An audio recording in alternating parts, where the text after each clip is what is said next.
are requested to take the CME accreditation certificate for the registration counter.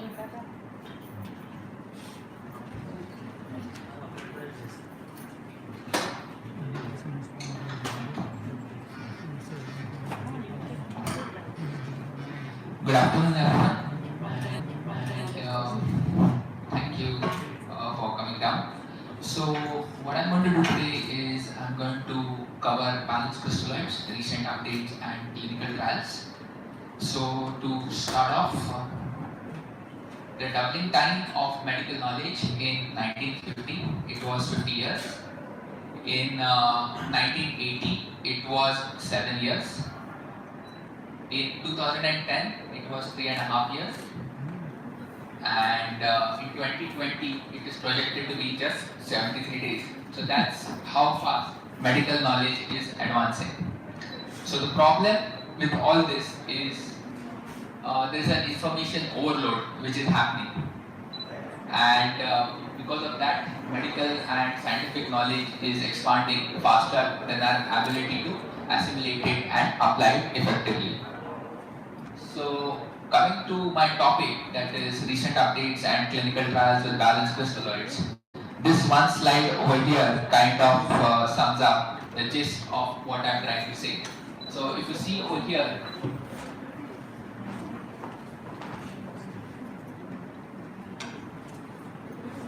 so basically what I'm trying to say over here is, if you look at this, don't pay anything.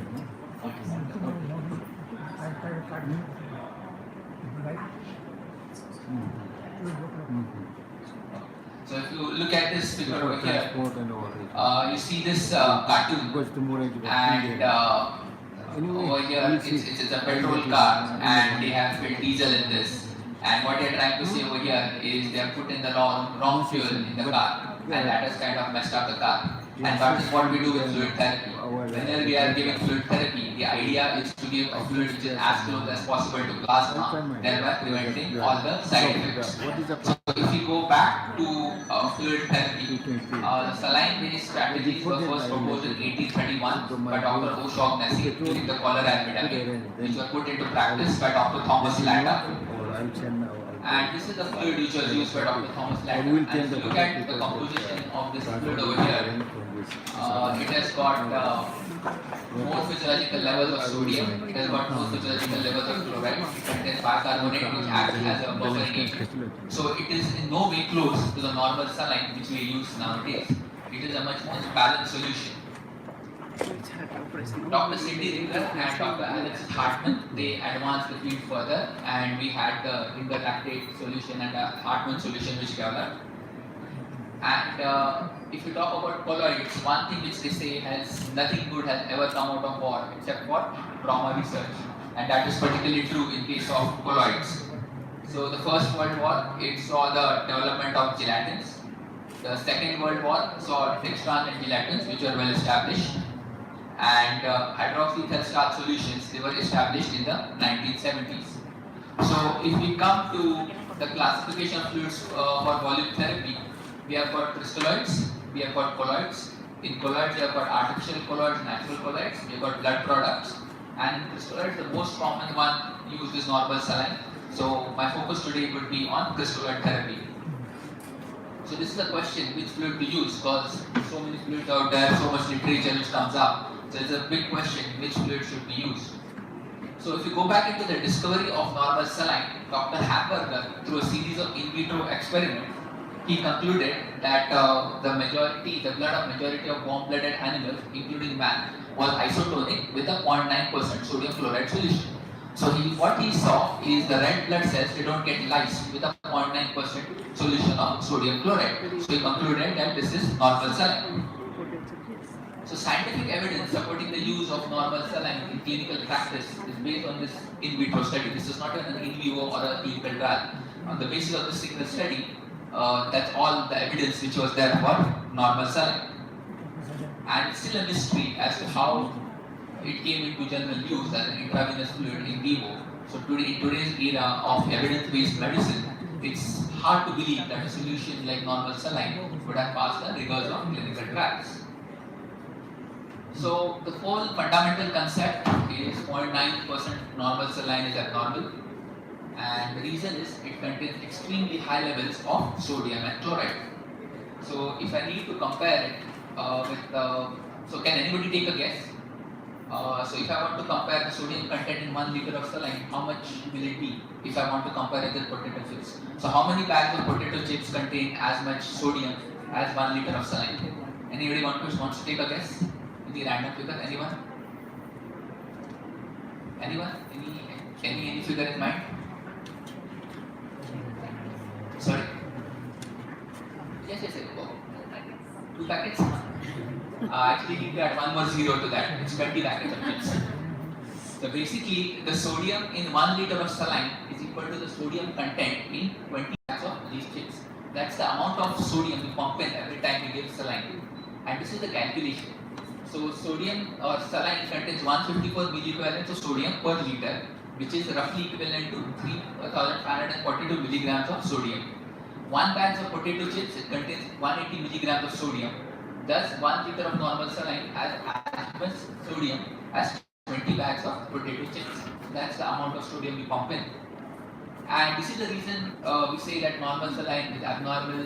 It has got high levels of sodium, it has got high levels of chloride, it has got high osmolarity, and this supraphysiological levels of chloride can lead to hypercholoremic metabolic acidosis. But now the question is this really relevant? Because a lot of things can go up and down in the body. How relevant is this clinically? So there was this one interesting hypothesis which was put forth, and what is said is when we give a large infusion of saline, that leads to hypercholeремia with a reduction in plasma strong ion difference. And when that happens, the tubular glomerular feedback gets activated. It causes a reduction in renal blood flow and GFR. As the condition goes ahead, the patient lands into metabolic acidosis and the symptoms start mimicking hypovolemia and hypoperfusion. And in order to correct that, the physician is going to give a larger infusion of saline, which is going to trigger off this whole process. This is the so-called vicious cycle. And in order to prove this, there was this one study which was conducted in healthy volunteers, and what they did is they gave them 2 liters of normal saline or 2 liters of a balanced salt solution, and they measured the renal blood flow. So what they found was the kidney perfusion, it was significantly lower with 0.9% normal saline compared to a balanced salt solution. So in other words, giving saline and giving that extra chloride is activating the tubular-glomerular feedback, and that is causing a reduction in kidney perfusion. So now that brings us to the question that what is a balanced salt solution? So if you look at this table over here, on the left you got plasma, then you got normal saline, ringer acetate, ringer lactate, and then we have got the commercially available calcium-free balanced crystalloids. So all solutions apart from saline on the right, that is ringer acetate, ringer lactate, calcium-free balanced crystalloids, all of them fall under balanced solutions. The reason why we call them as balanced is because they contain more physiological levels of sodium and chloride. They contain buffering agents. In case of ringer acetate, we have got acetate which acts as a buffering agent. In case of ringer lactate, we got lactate which acts as a buffering agent.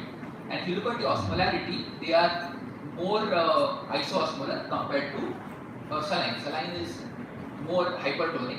Ringer acetate and ringer lactate are slightly hypotonic. But the calcium-free balanced crystalloids, they are more isotonic. So now the question is, if you want to use a balanced solution, which balanced solution to use? Whether to use a lactate buffered solution or whether to use an acetate buffered solution. So if you compare lactate and acetate, lactate it is primarily metabolized in the liver, heart and the brain. Acetate is metabolized in almost every organ. And the time to bicarbonate formation with lactate is 1 hour, while in acetate it is 15 minutes. So the advantage which we get with acetate is whenever the liver is compromised, whenever there is any multi-organ failure and the liver is compromised, it is more advantageous to give an acetate buffered solution because it will be converted to bicarbonate faster. Another drawback of lactate is lactate can get converted into pyruvate, and pyruvate can undergo gluconeogenesis. So in brittle diabetic patients, it can lead to increase in sugar levels. The third drawback with lactate, and this is especially true in critically ill patients, is normally, if you go back to biochemistry, lactate is a measurement of anaerobic respiration. So in critically ill patients, physicians sometimes they measure lactate levels to study if the patient has got hypoxia. In such patients, we give them an infusion of ringer lactate that can lead to false interpretation of plasma lactate values, and that can lead to false positive diagnostic results.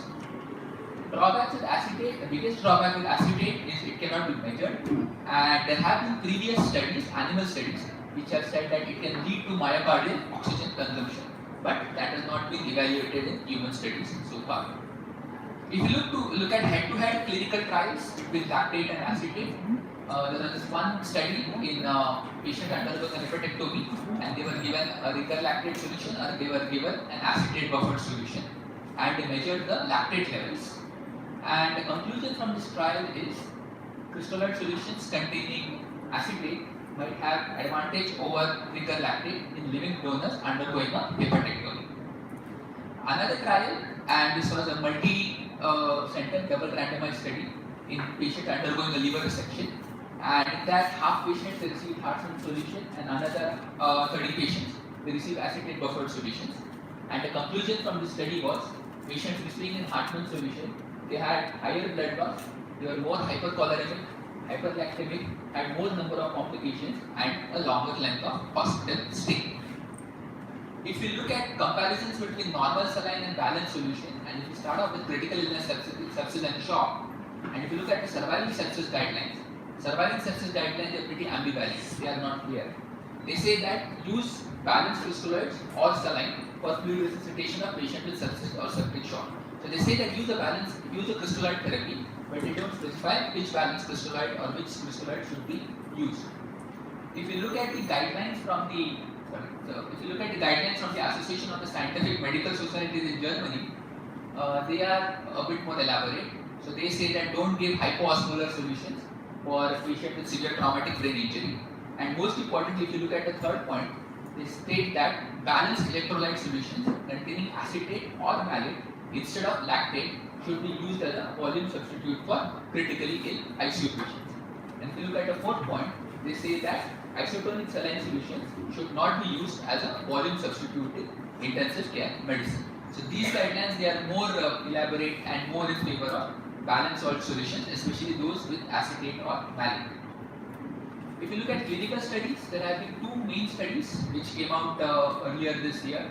One of that is called as the SMART study, and this compared almost 8,000 patients with saline and another 8,000 patients received balanced crystalloids. And the primary outcome over here was major adverse kidney events within 30 days. And if you look at the results, the primary outcome, that was the major adverse kidney events, it was 14.3% in the balanced crystalloid group and 15.4% in the saline group. So the take-home message from this trial was replacing saline with balanced crystalloids might prevent one patient among every 94 patients admitted to an ICU from the need for new renal replacement therapy, persistent renal function, or from death. Similar to this, there was a second study which was conducted called as the SWORD-TD study, and this was conducted in non-critically ill patients outside the ICU, and the primary outcome was hospital 3 days. The secondary outcome was major adverse kidney events within 30 days. And look at the results for this study. The take-home message was there was no difference in the hospital 3 days, but there was a decrease in major adverse kidney events with balanced crystalloids. It was about 0.9%. And take-home message was if you replace saline with balanced crystalloids, it might prevent one patient among every 111 non-critically ill patients admitted to the emergency from the need for new renal replacement therapy, persistent renal function, or from death.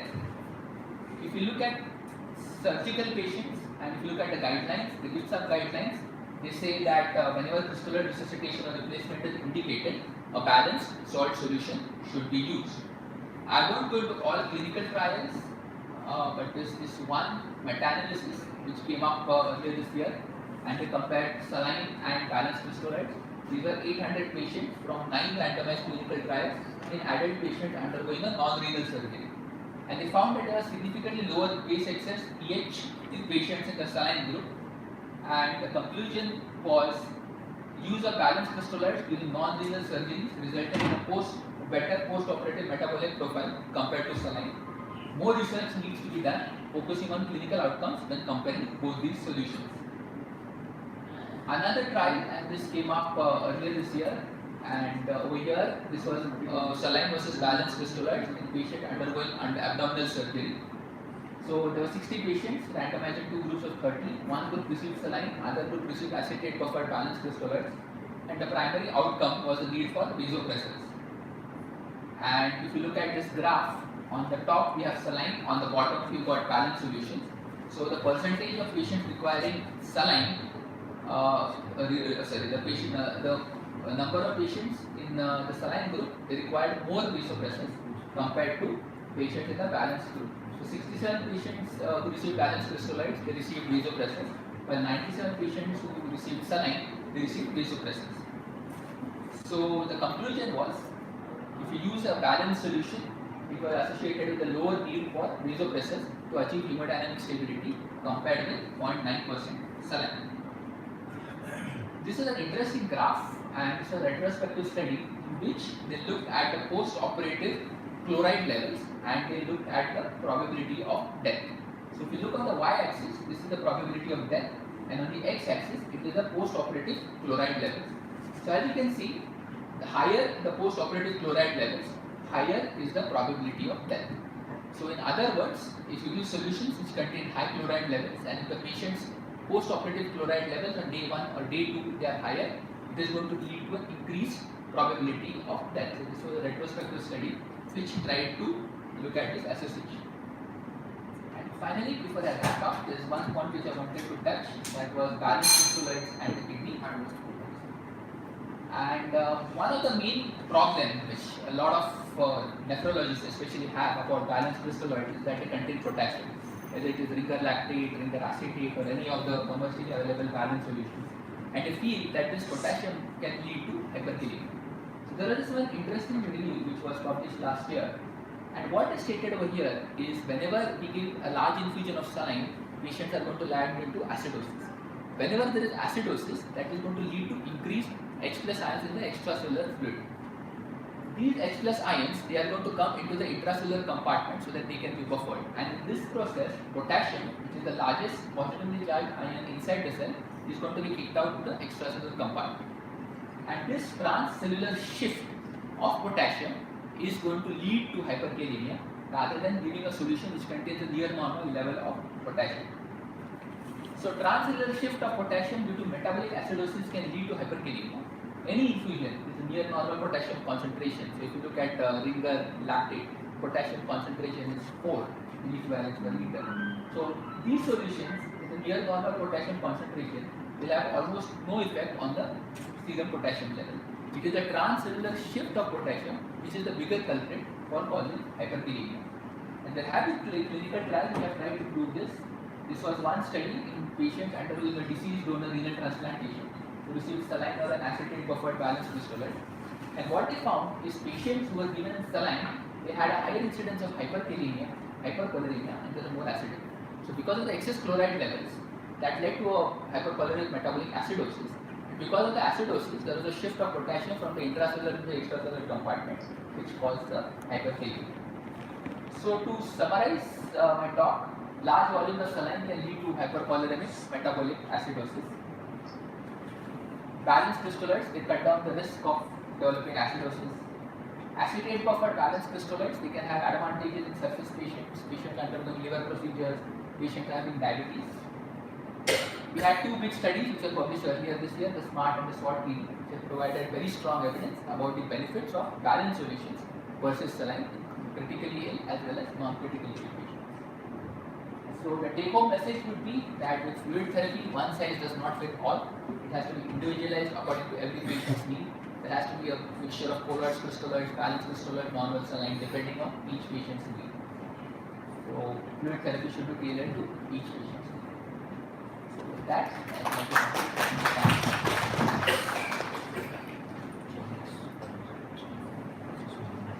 So now the discussion is open to the audience.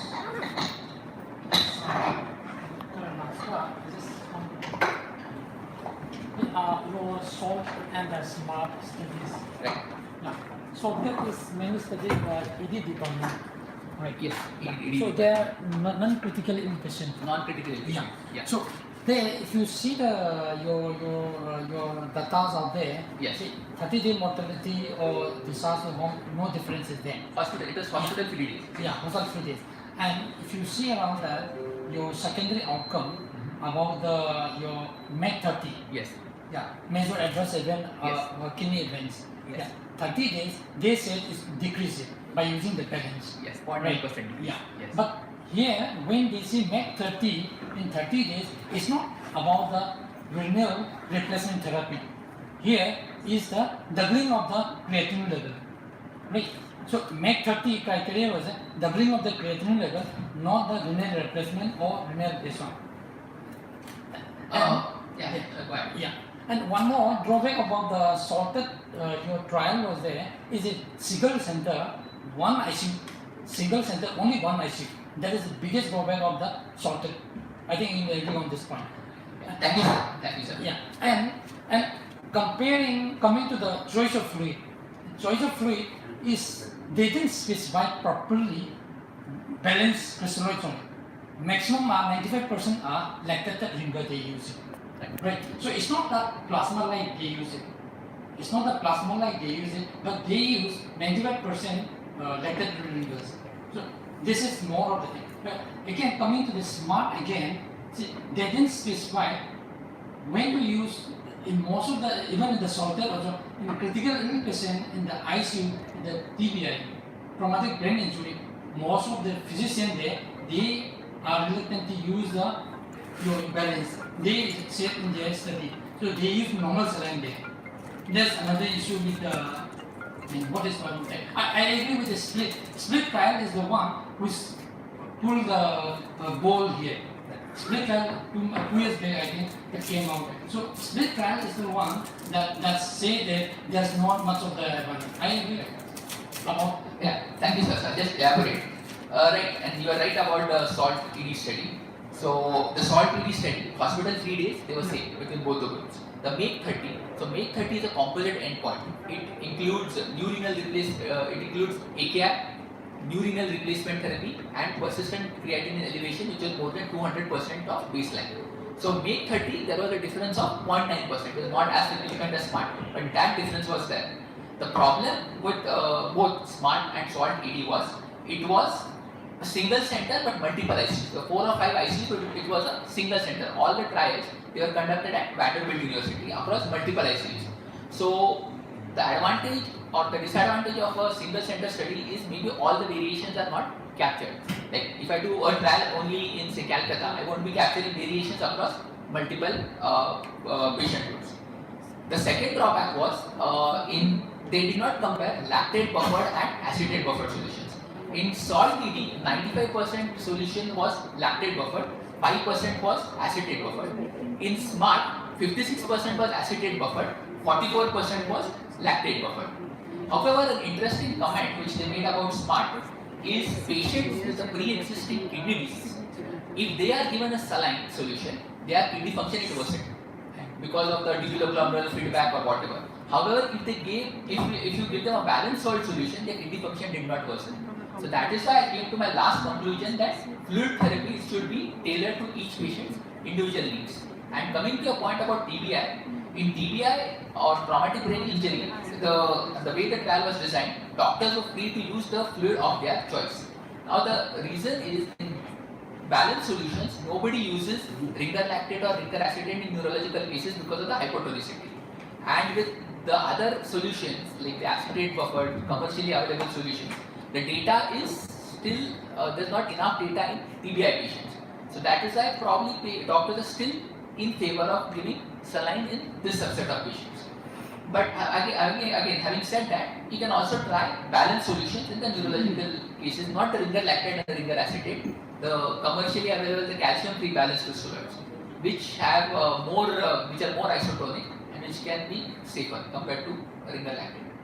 So coming to this one, your renal disease. So they specifically said in the salted also, creatinine more than 1.5 and chloride more than 110, they are better with the balance.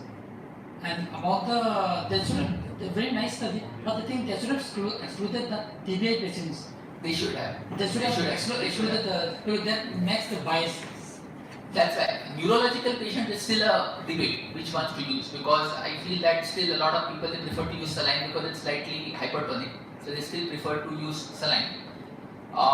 Head-to-head trials between balanced crystalloids and saline, they are still lacking. Yeah. I mean, ringer lactate, ringer acetate, nobody uses. Yeah. There have been 1 or 2 studies in pediatric patients where they have compared these acetate buffered solutions with saline, and they have found that they have got a better metabolic profile. But how much it leads to increase in patient recovery, post-op days, post-op recovery, that is still not clear.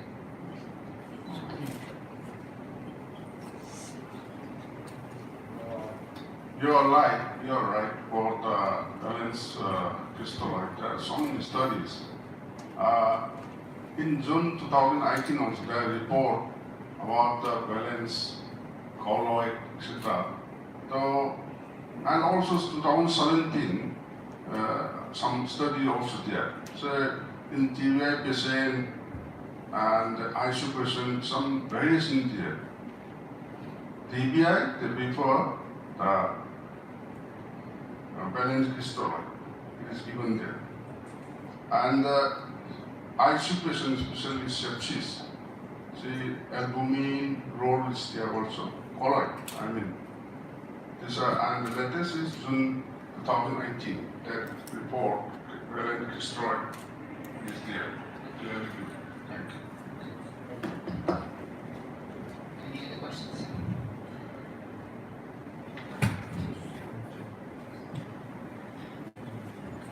Really, I am not from anesthesia, I am from surgery. Regarding fluid therapy, are we completely to do away with 5% dextrose? I mean, again, like I said, sir, it's very difficult to say that it's that you should do away with a certain amount of fluid. Like I said, the thing is like fluid therapy, it should be individualized to each patient's need. What has been happening is for fluid therapy all this year, there was like a blanket approach. Use saline for all the patients. So even 5% dextrose has got its own benefits in certain subset of patients where you need to supplement with glucose. So it's very difficult to say that it's time to do away with a certain fluid. Message is like fluid therapy, it should be individualized to each patient's needs. Thank you, Mr. Anand Lakhkar. I will consent and go to the next Thank you, sir. Our next topic is palliative care of person living with AIDS, and the speaker is Kasumthong Choringam. He is an assistant professor in Jennings, Impal. He has done FIPM in the Daradia Clinic.